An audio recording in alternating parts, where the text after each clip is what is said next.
Ana Rosa é o maior bairro do estado do Paraná. Ana Rosa is a very large neighborhood, with 20,000 people and growing. I've lived here since I was born 42 years ago. We have all the problems that a big city has: drugs, prostitution, violence.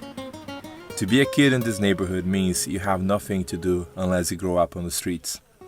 And if you do, you are in the hands of the drug dealers and traffickers. To be a kid here means to grow up by yourself because your parents are working. There's no place for sports, for recreation. Actually, it's kind of a forgotten place.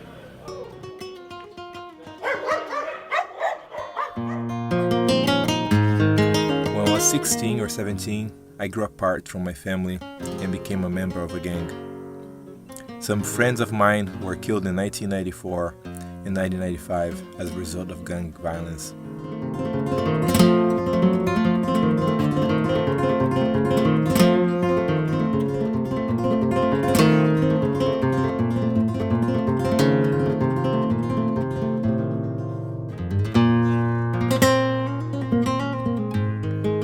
Logo depois da minha conversão, When I got converted, we formed a Christian band for evangelism.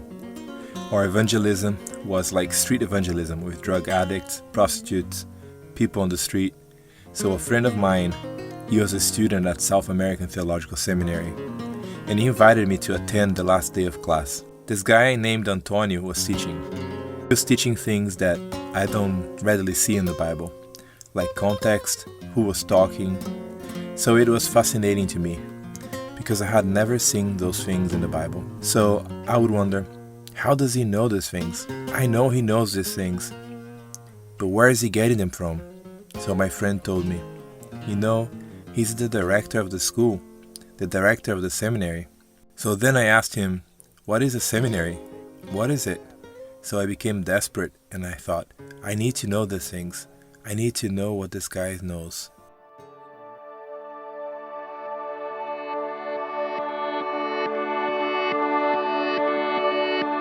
My name is Antonio Carlos Barro. I live in Londrina, Brazil, and I'm married for 40 years now, and I have a daughter and a son. God used my life to establish a seminary in Brazil that is called South American Theological Seminary, and I am a Langham scholar.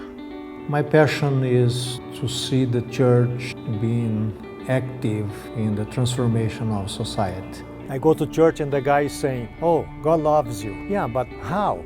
Because love, in one sense, is abstraction. It's the mission of the church to show in concrete ways how God loves them. So when they see the church doing things for them, they will point to God. Oh, God loves me because of the church. So my question was always, now, is He working today? Is God doing something today? That's the mission of the church, to show that God loves people. It's something that has been in John Stott's mind forever. The idea of applying a missiological perspective to theology. Like mission is the core. Marcio came to our school around the year 2000, and when he came, I remember when I met him the first time and I saw him, he had piercings, tattoo, and so I asked him, can I help you? And he says, yeah, I want to take a degree here. Na FTCA? In my time at South American Theological Seminary, I learned that the end of teaching was not the church or the local church, but a transformation of society to go beyond the work of the church. That was exciting to me, to see that the gospel was something else, not just some kind of prayer meeting, but actually reaching out to the needs of the people around me. I rented a house and I started to bring people into the house. It was a refuge, a safe place for them, and this became the beginning of our church.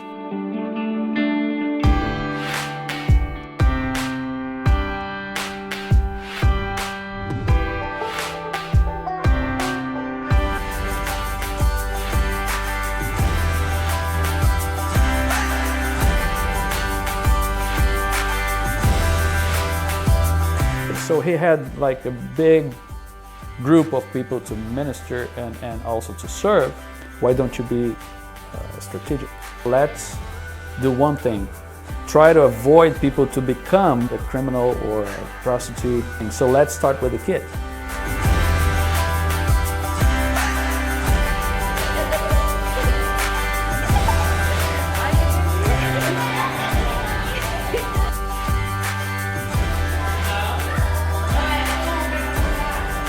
Lembrei de fato aqui quando eu At night, we couldn't go out of our homes because of the fights and the shooting.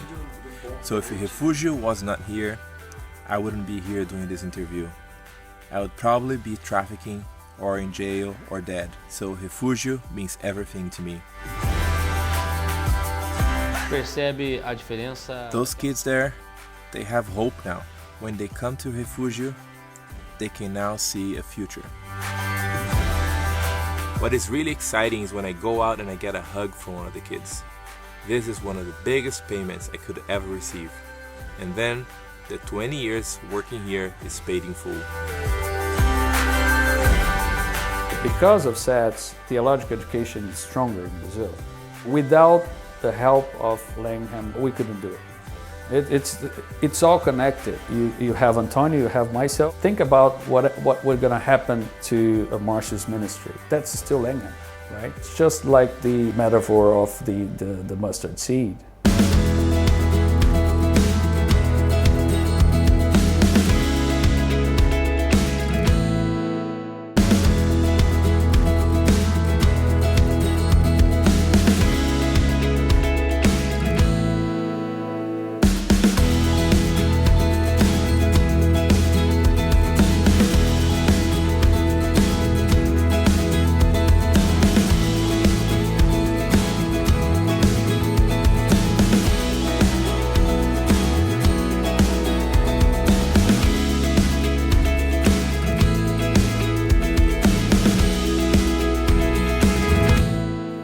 Antonio was betting on me against the odds, and that's why I'm here.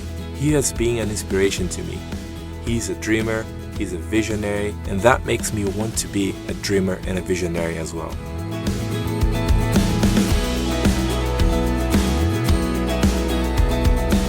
To those of you who are watching this video, I would say thank you for helping him. Obrigado.